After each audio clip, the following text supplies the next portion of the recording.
素晴らしき世界に今日も乾杯。街に飛び交う笑い声も見て見ぬふりしてるだけの作りもんさ。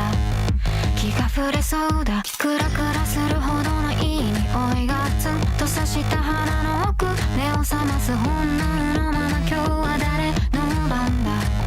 この世界で何ができるのか。僕には何ができるのか。ただその真っ黒な目から涙こぼれ落ちないように。願う未来に何度でもずっと食らいつくこの間違いだらけの世界の中。君には笑ってほしいからもう誰も傷つけない。強くなりたいんだよ。僕が僕でいられるように。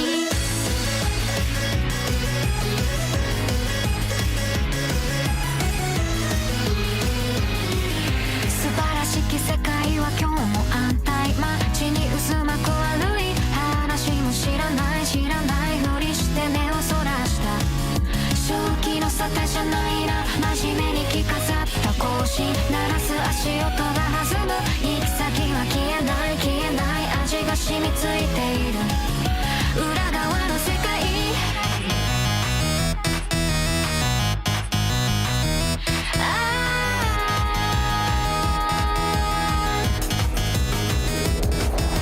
清く正しく生きること。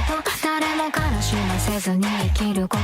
はみ出さずまっすぐに生きること。それが間違わないで生きること。ありのまま生きることが正義か。魂生きるのは正義か。僕のあるべき姿とは何だ。本当の僕は何者なんだ。教えてくれよ教えてくれよ。